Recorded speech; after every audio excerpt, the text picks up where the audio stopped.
Está empezando recién. Vamos a ver.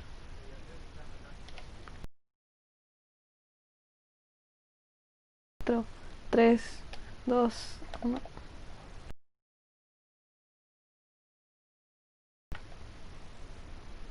Pasó. Oh, asusté. El evento.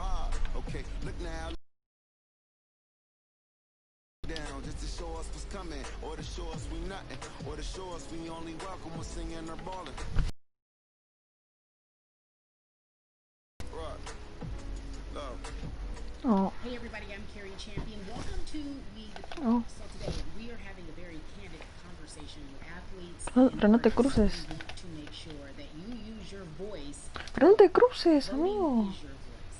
So we have so many different issues that have happened in this country. It's Ahora really está. truly unprecedented times. So I'm looking forward to these conversations. I think you'll be educated as well as entertained, but most importantly informed.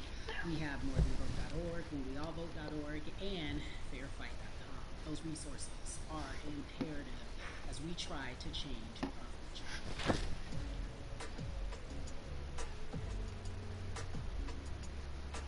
Al menos.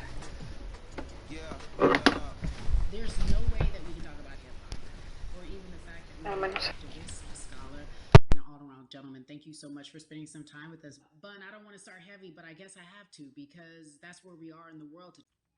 Equality. That's pretty much the first thing that comes to mind, right? Black people need to be seen as equals in this world.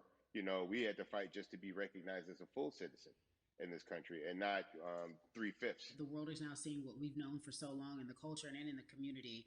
The one way that we can fight is obviously voting. Talk to me about what voting means to you. I hear people all the time talking about one vote doesn't matter and that voting doesn't make a difference. If that's true, why do they work so hard to suppress the black vote? Because they understand the power of the vote. And so it's time that black people collectively also understand the power of their vote. And not just on a national level, because a lot of times we only have this conversation every 4 years. People need to be very much involved in their local politics. They need to understand who their elected officials are, where they stand on issues that affect you. And you need to use your vote to either support the ones that care about you and your condition or to elect people who do.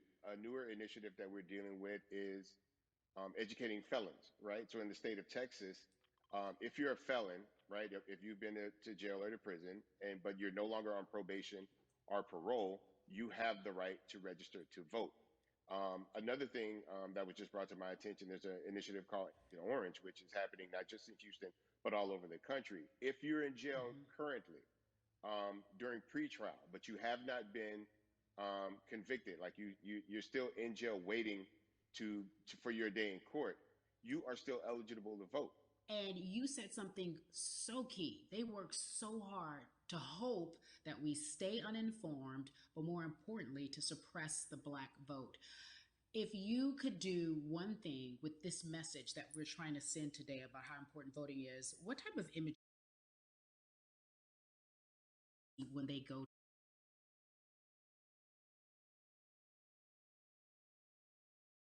Decades in this country, if not centuries in this country, we've seen black people oppressed. We've seen black people attacked. So every time you look back and you see those old black and white images of people of color being attacked by dogs and people of color being sprayed with hoses, that's what they were fighting for. Back then, they were just fighting for a chance to vote.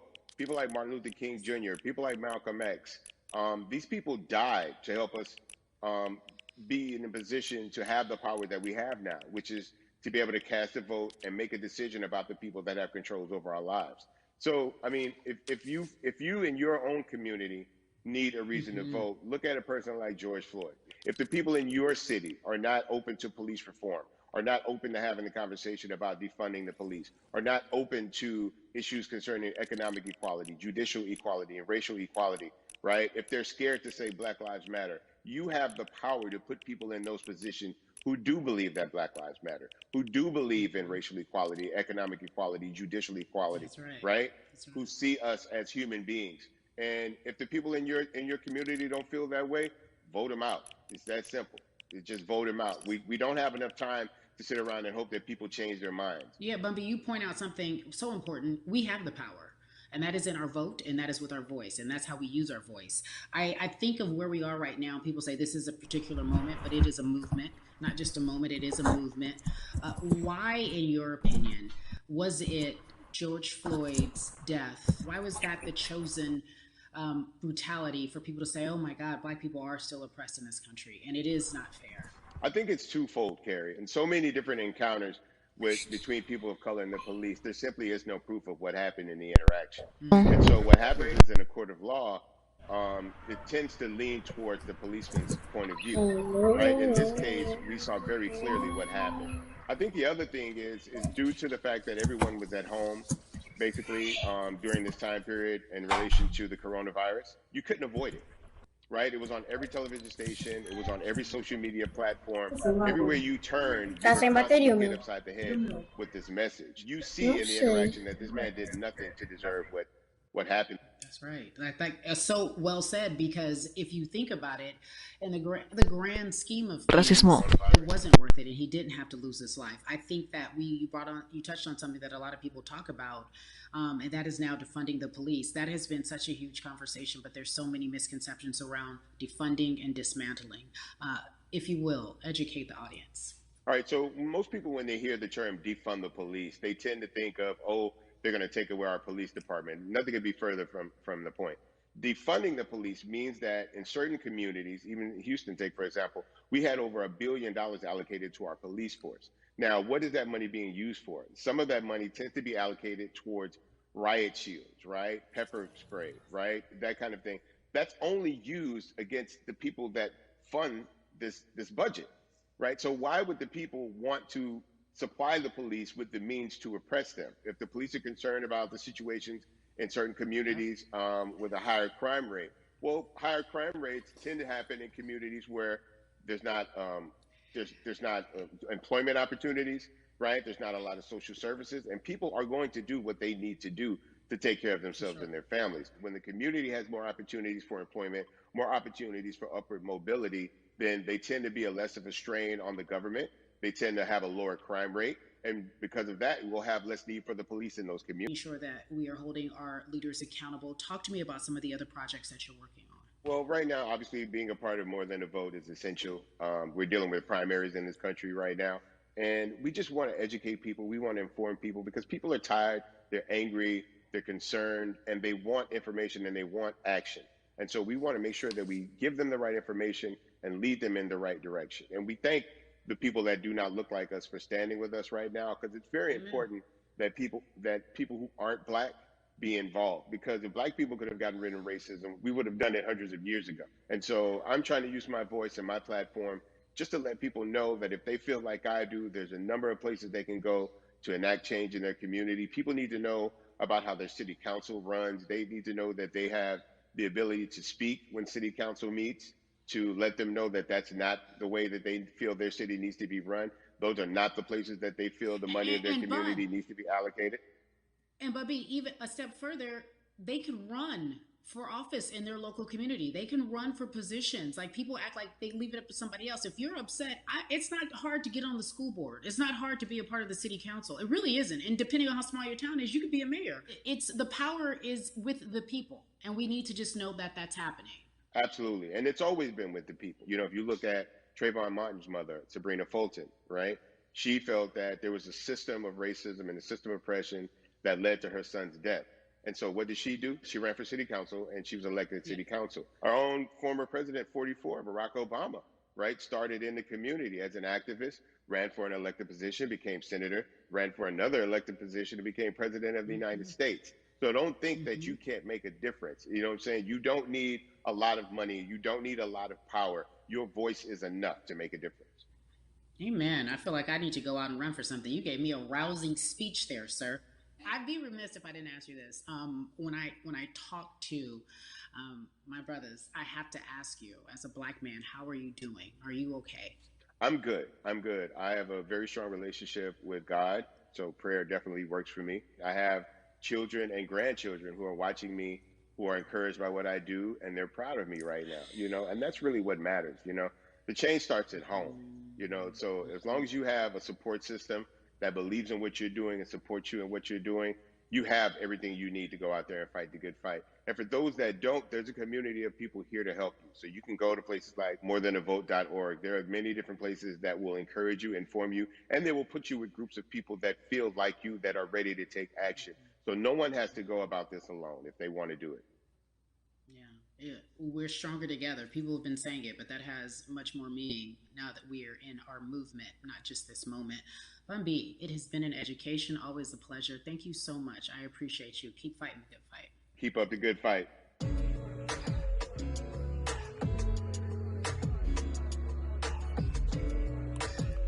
Yeah, la. So our next guest, I have to admit, I'm a fan, but there are so many different people that we could talk to, and I thought it was so imperative that we speak with her. You know her as Molly on the huge, successful show Insecure, HBO's Insecure. She also has a comedy special highlighting her Nigerian roots, and she's an amazing podcaster. Let's welcome in Yvonne Orji, everyone. You have such a beautiful way of making things funny, giving us our medicine with some candy, right? The humor and the healing. You bring all of that to your space. And right now, as you look across this country and how everyone is so broken and so upset, if it's not social injustice, it's the pandemic, it's depression, it's unemployment, the list goes on and on. How are you doing, quite frankly? You know, I'm rediscovering self in a way that is hard, but necessary, that will lead to ultimate joy. I know it sounds like a lot, but no, I think I personally think that God put all of us on a global timeout. Like we just, America hasn't done as good as other people when it comes to timeouts because everyone else is out playing at recess, and we're still in the principal's office hoping and wishing we can come out. But I think that if we settle into the timeout and really learn the lesson that we're supposed to learn from this season, I think we'll emerge better. We'll learn how to play well with others in more ways than one.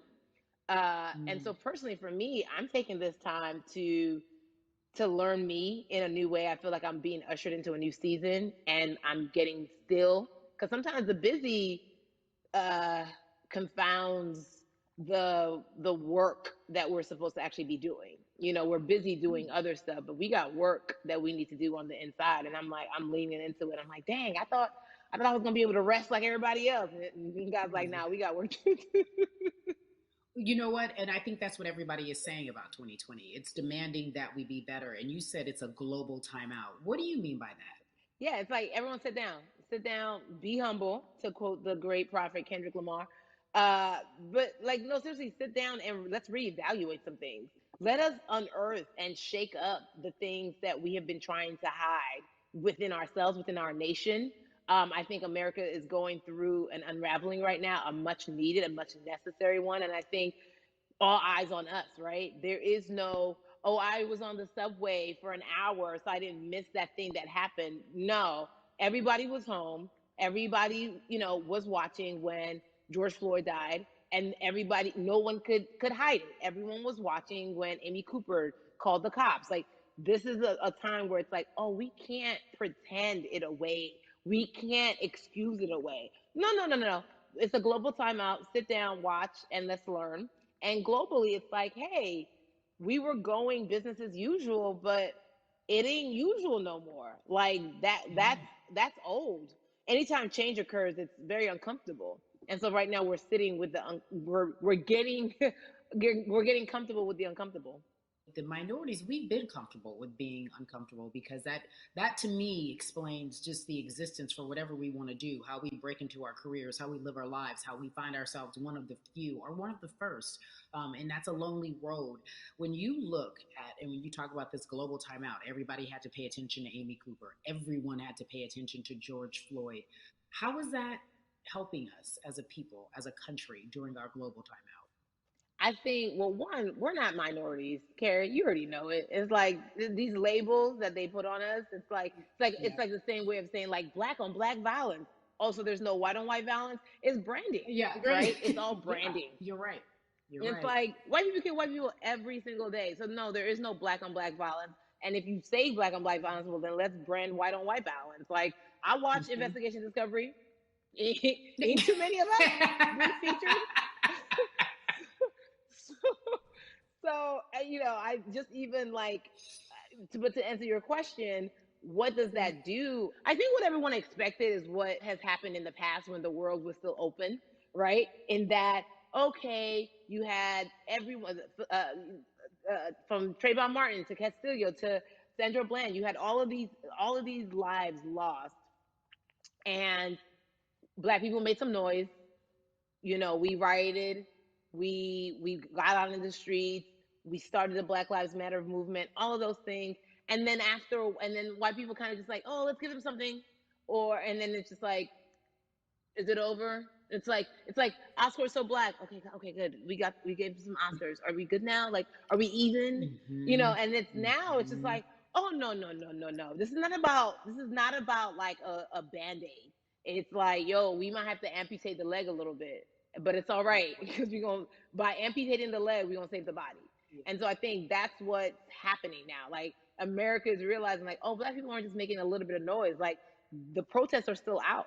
The conversations are still being had. The change is still being demanded. And I think they're seeing, oh, this is not going away. And no, it's not, because we need systematic change. Our country, we might have to amputate the leg, but that's to save the body. That's what's happening right now. That's beautiful, Yvonne. And to that end, I have to ask you this, because the way that we do that, we use our voice. And our voice right now in this world, in this country, is our vote. And everyone talks about voting and how important it is, but I feel like more than ever we understand that it's not just about voting every 4 years for the man in office. It's about your local elections. It's about the mayor. It is about the district attorney, the people who have the power to bring charges against police if police brutality is an issue in your community. If you care about your school district, you can run for the school board. I ask this of you, right? Your parents are from Nigeria. You are Nigerian. You talk about that very lovingly. What does voting mean for you? I think voting is power. I remember, I became a naturalized citizen back in the 90s.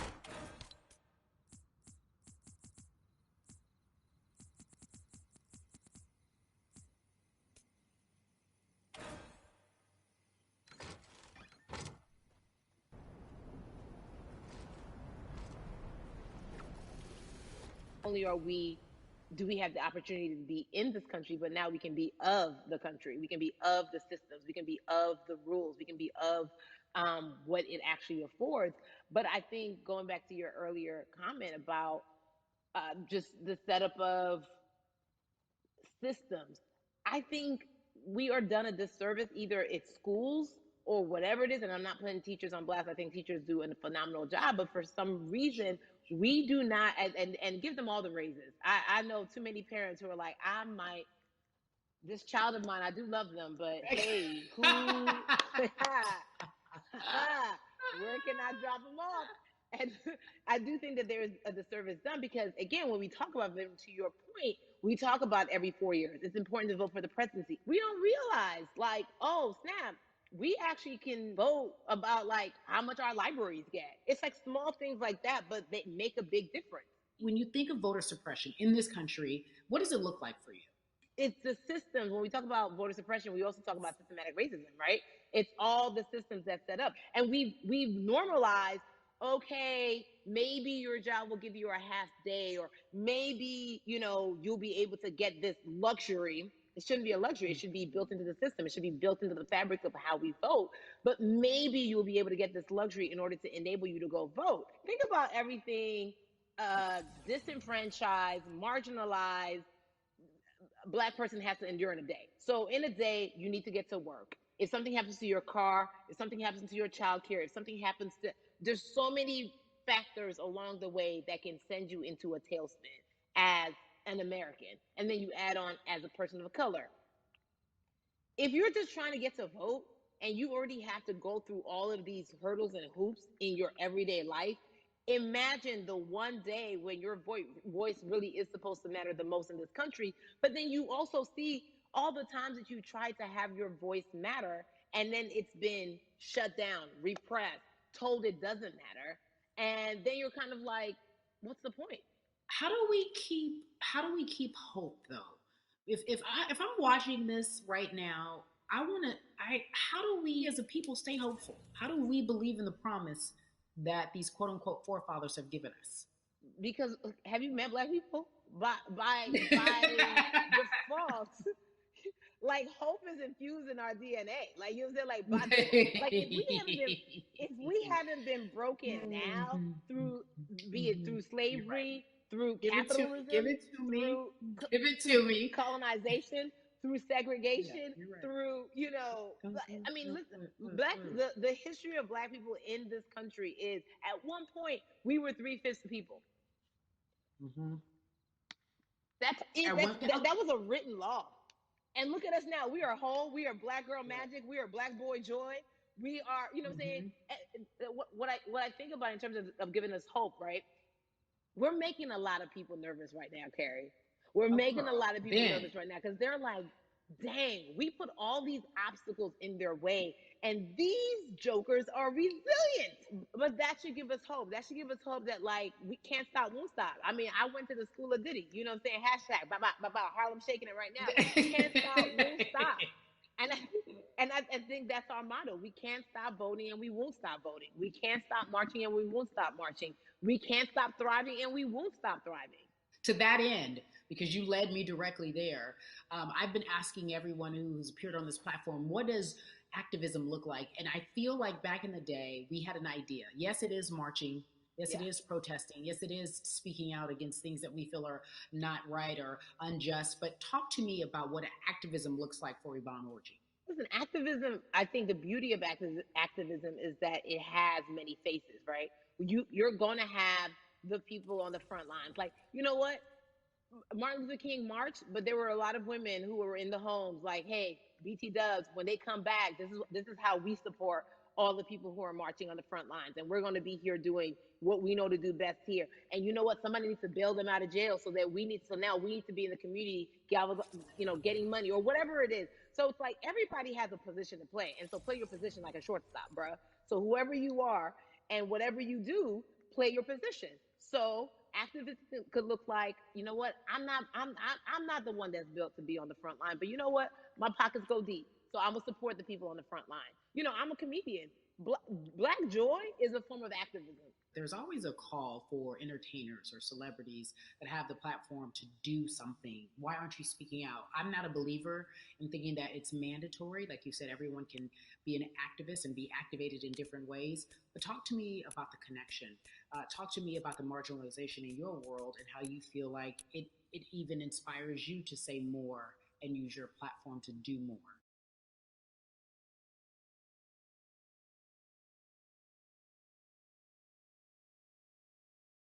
Person who's going to be like, hey, let me call this out. Either blind racism in terms of overt racism, in terms of ways that we can be better, in terms of ways that we can actually be more uplifting to the community that you may not even realize that you're serving. Before I let you go, talk to me about the urgency, in your opinion, for people to vote, our people to get out and vote this coming election. Yeah, I mean, guys, if you think you're tired now, I'm telling you right now, we cannot take this sitting down. We can't take this jokingly. I understand that it may be hard to figure out who to vote for, but at the end of the day, we got to vote for our families. We got to vote for our legacies. We got to vote for continued progress. We have to vote for upward mobility. We have to vote for equality in a way that is long lasting.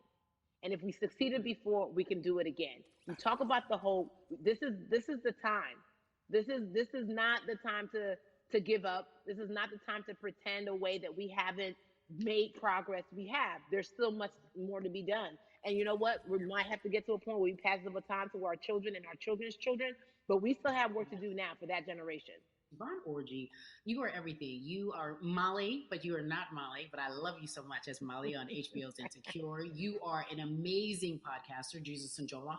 Shout out to Lovey. And then we also have movies. Like you, The World, you're a model, a cover model. Also, wait, don't let me forget your hugely successful stand-up comedy special on HBO. Girl, you doing it all. And I am So grateful. You are truly the dream, not just the American dream. You're the black girl, brown girl, do it all dream, the immigrant dream, everything. You're a beautiful, beautiful soul.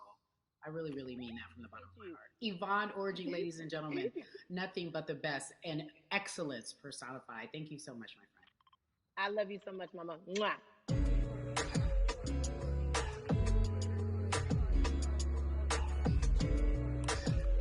Yeah, la la.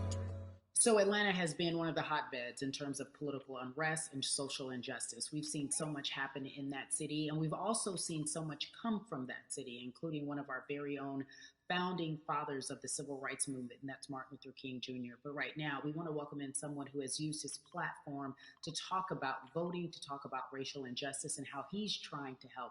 Atlanta's very own Russ joins us now on We the People.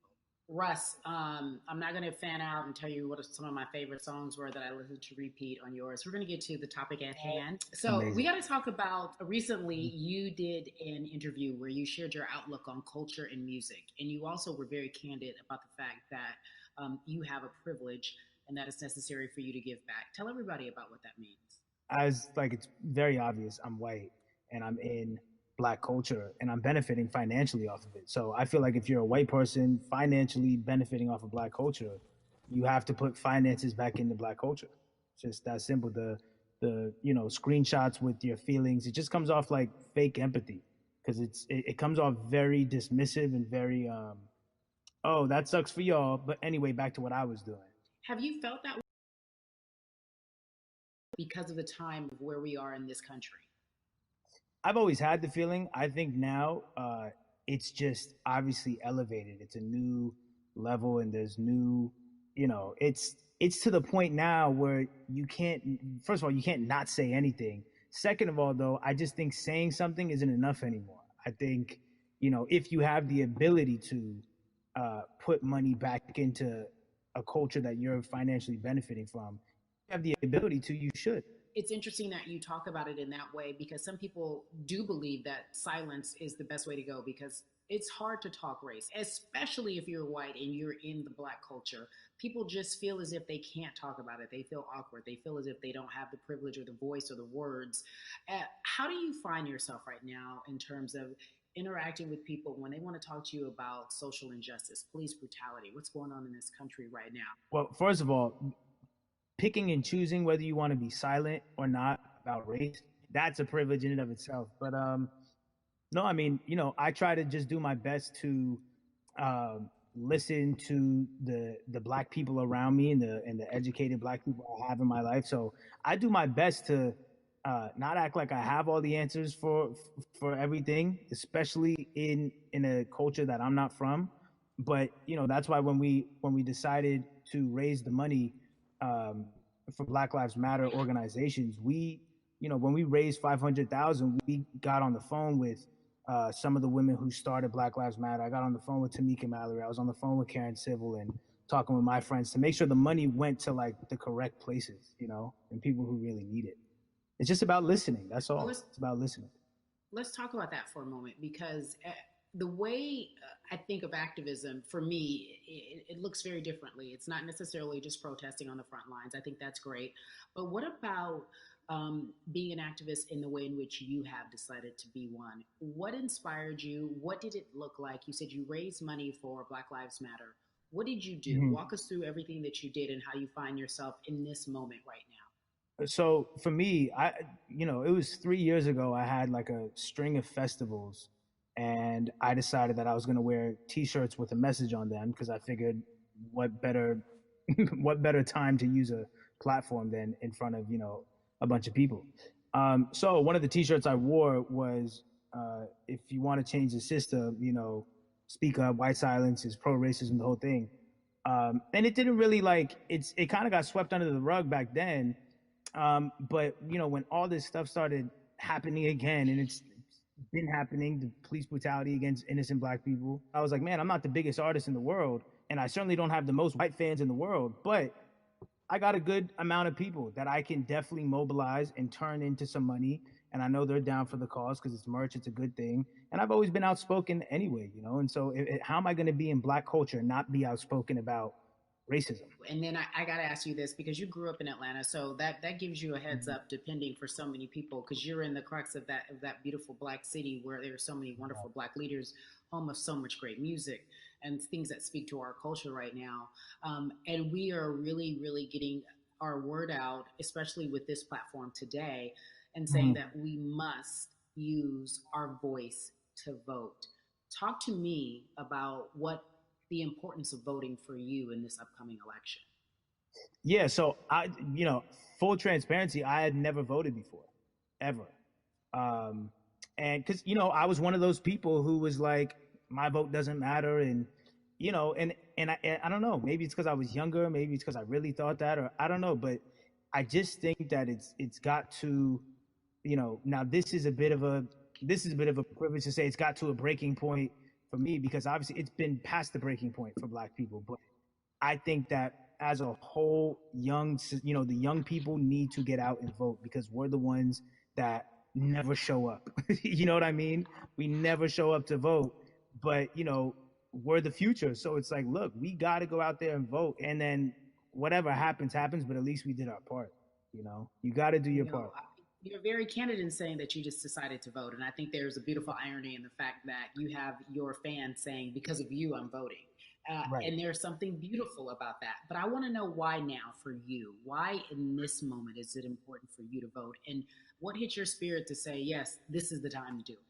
Honestly, because I think that George Floyd really uh, woke up a lot of people who, including myself, who I was vocal and outspoken about racism. I put it in my lyrics. I put it on T-shirts. I would talk about it in interviews. Like, I was vocal about it. But that video in that moment, I think me along with a lot of other people just kind of was like, all right, like words are simply not enough anymore. We gotta do something, whether it's raising money, whether it's voting or all the above. Like we got to do something, and I'm ashamed that it took that for me to be like, I need to raise money and I need to vote. It's a shame, and I don't know. I guess it snapped a bunch of people out of it. And even if you were vocal and whatnot, it's time to actually put your money where your mouth is. It's time to go vote. It's time to just stop talking about it and be about it. And it's been time for that, but like I said, I'm ashamed that it took me this long to actually really, really be about it. But I'm here now. So, Russ, we all know that this is going to be your first time voting. Tell me what that Yeah. experience is going to be like for you in terms of what you're excited about. I think you know what it's gonna do for me. It's gonna let me know that I'm contributing to something bigger than myself, and I'm actually putting my money where my mouth is, and I'm being about it because for so long, and I know I'm not alone with this, but standing on the outside and just screaming about this and that and this should change it's like, all right, but did you vote? you know and so I know it's going to feel good to know that I played a small role, and that's the problem. I think the mentality of like my vote doesn't matter needs to be changed to my vote, albeit small, does matter. It's a role I'm playing, and if I play my part and you play your part and he and she plays their part, then we make a difference. But it'll feel. I have a feeling it's gonna it's gonna feel very, very bigger than me. I mean, I think when you realize that giving uh, actually feels better than receiving, that's when you start wanting to do your part and contribute. So, voting is an easy way to give. You know. Yeah. To whom much is given, much is required, and you have been given a huge platform, and we are so grateful for you, Russ. Philanthropist, artist, community activist, first time voter. We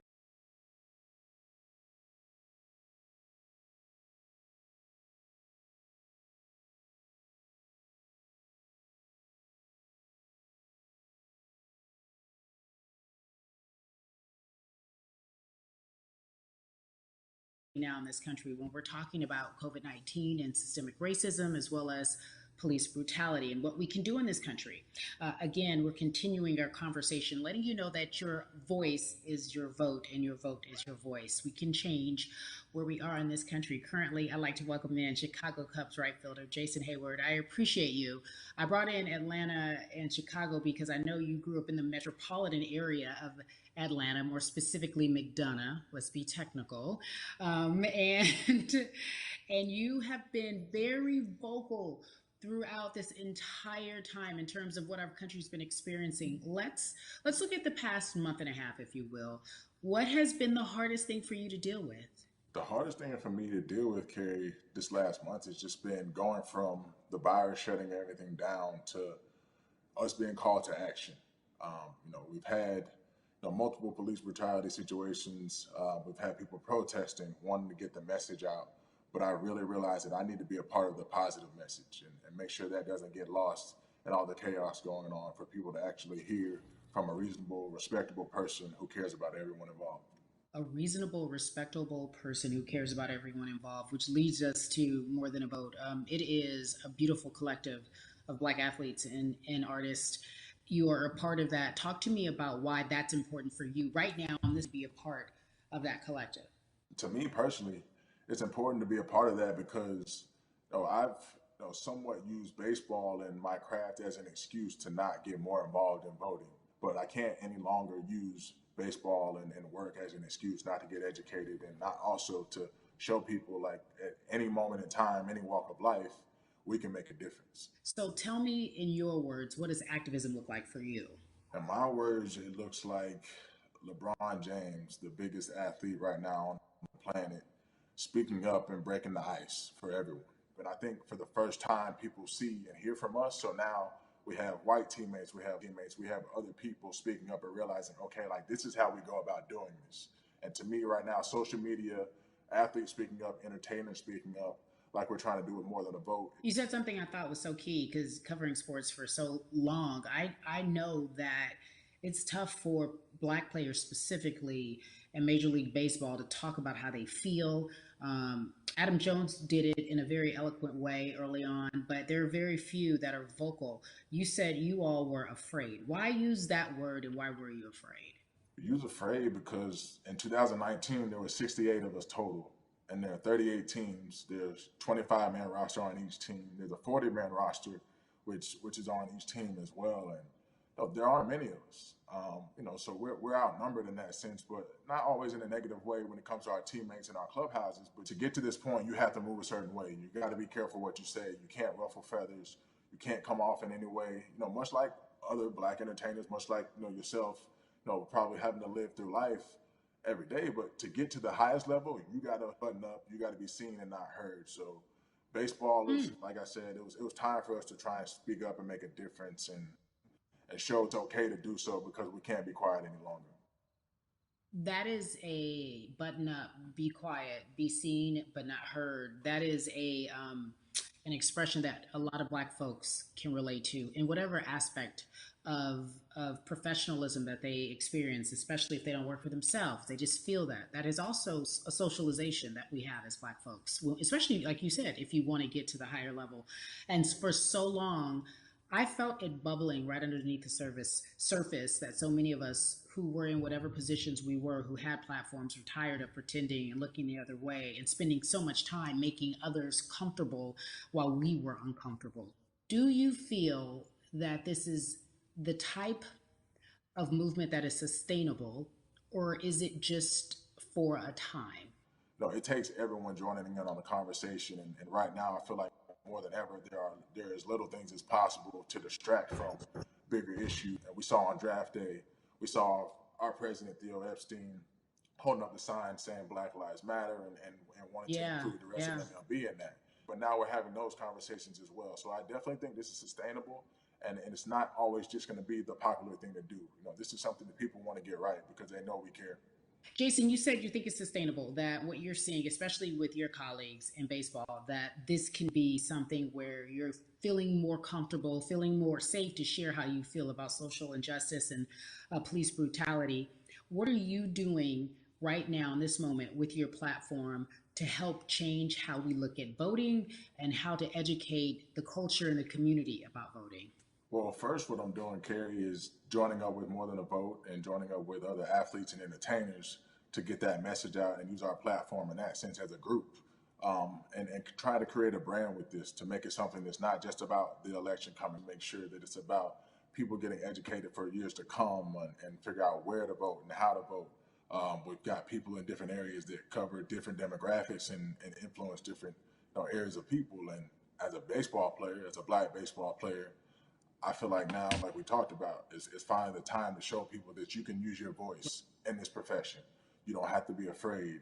And to me, that can help someone, help a kid growing up. He can see me, he can see other guys that were in the video we posted saying, hey, this is what they're standing for. They're speaking up for these things, and it's okay to want to play baseball. It's not lame. It's not something I have to be as afraid of as I was before. So I feel like that's my role in this. I have a younger brother as well. He's 24. He also plays baseball. So I've got to lead by example. I can't just always, come up with a good answer that sounds good on TV when I get asked a question on, what do we need to do to make changes. I'm joining up here to make sure that I take action and get educated myself. For one, so many people, I feel like in Atlanta, they're on the move. Or when you want to try to make a vote and try and cast your vote, you have to do it by mail. You have to sign up for the absentee ballot. Then you have to get another ballot in return. They have to send it back to you.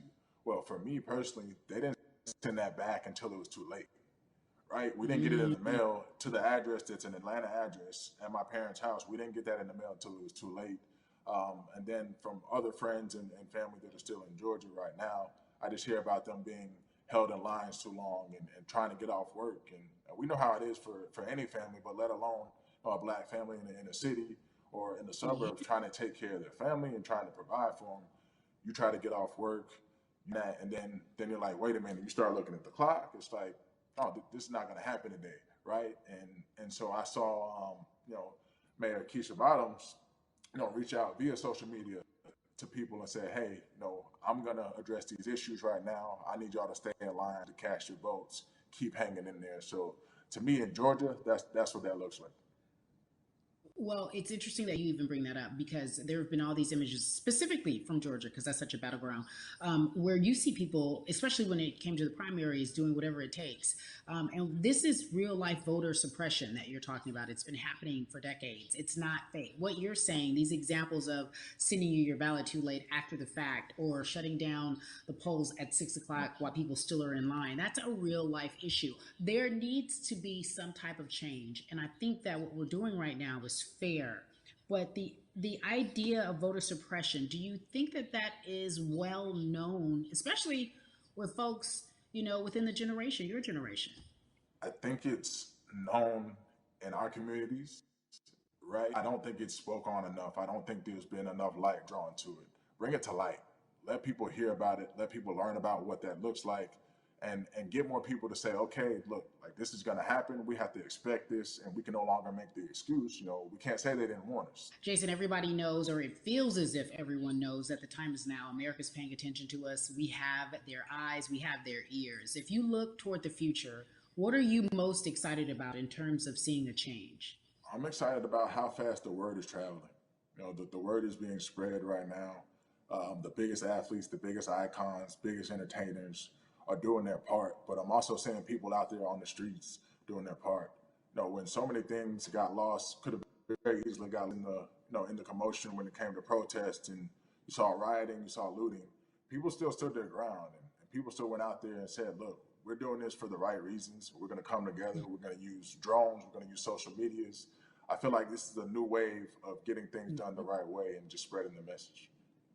You're right about that. And you're right. People are spreading the word unapologetically. We out here. We doubling down. Thank you so much. I appreciate you. Right.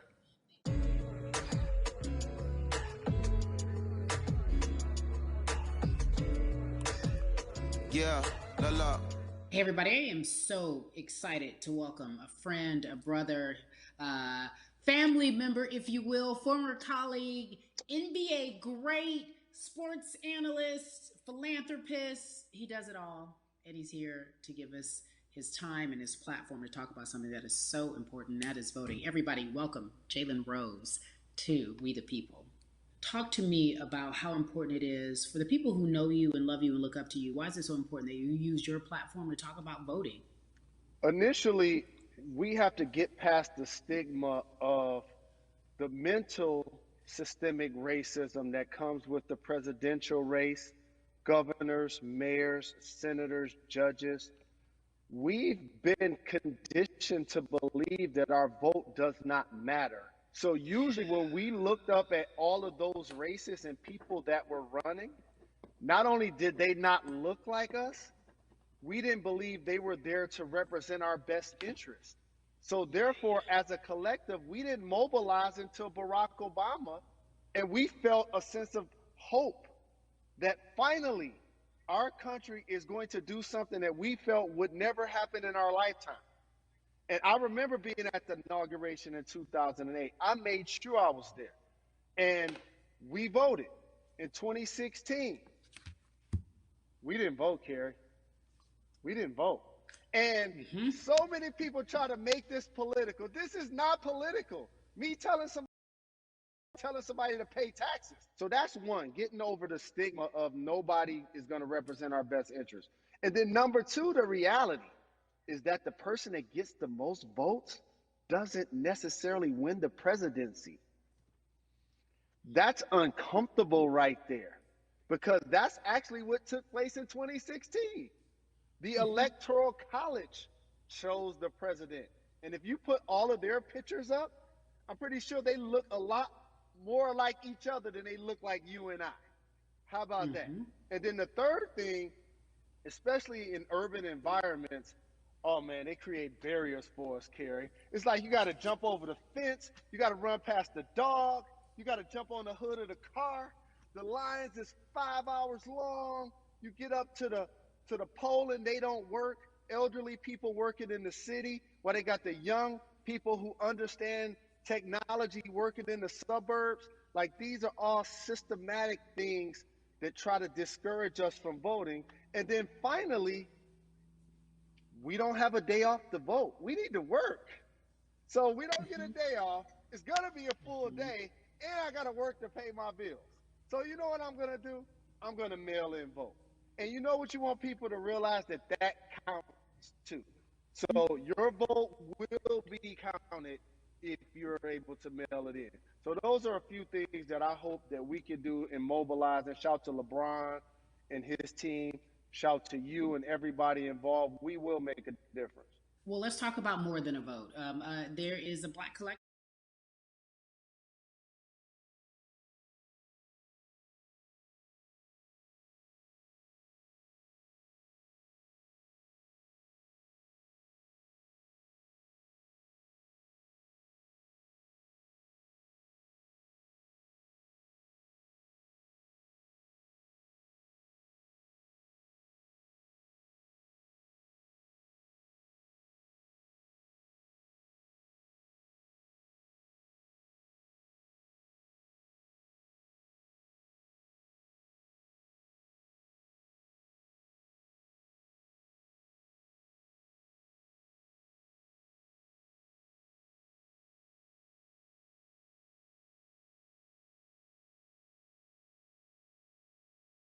Times, and I know it can be uncomfortable when I say it, but a lot of times we have to get to the root of the issue before we find a solution.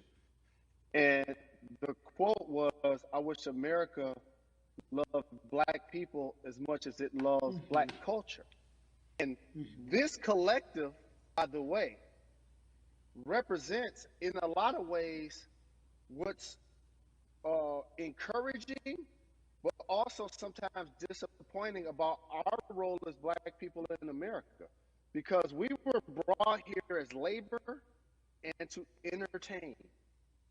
And we use those vehicles to get paid and move to the suburbs and be the idols of white kids. And so now that we have this collective, I would say sports and entertainment represent the most powerful group of black men in the United States. I'm talking about money, power, celebrity. the ability to mobilize, community involvement, their leadership, their intellect. And so to have all of us pull it in the same direction at the same time for anything that we're passionate about is going to be a difference maker, but it's definitely going to be a difference maker in the 2020 vote, because we're going to make sure we inform everybody that they can let their voice be heard, and failure is not an option. Jalen, what does voter suppression look like to you? A perfect example took place recently, Carrie, in Kentucky. It was 6 p.m. at night, and so many people were standing in line enthusiastic to vote. And you know what they did? Locked the doors. And you know what the people did? They continued to bang on the doors, continued to bang on the windows. They continued to let it be known they were not going to leave the premises until they got a chance to vote. And you know what ended up happening? They opened those doors and allowed those people to vote. So do not be discouraged. These barriers show you that it matters, and we're here to help you break through them. The same thing with our platforms and voices, Carrie, because you know what's going to happen. At some point, Breonna Taylor is not going to be trending anymore. People are not going to be protesting anymore. But it's still up to us to keep making sure that our voices get heard, and this is one way to do so. Right, and that is a form of being activated, being an activist. It doesn't have to be protesting. It doesn't have to look like what you think traditionally activism looks like. It's voting. It's that simple. We now have to understand, like, this is a critical mass moment for this movement to continue to hold up as much steam for as long as possible. And that's what this collection is going to hopefully allow for that situation to happen. Jalen, in today's age of technology, it should be easier to vote. No doubt. It's like we call these devices smartphones, but yet I can't vote from it. All of the things that we do in our lives are in our phones. All of these barriers are things that people will need to overcome in order to create a level of enthusiasm to vote. And again, this is not political. It's your right to do so.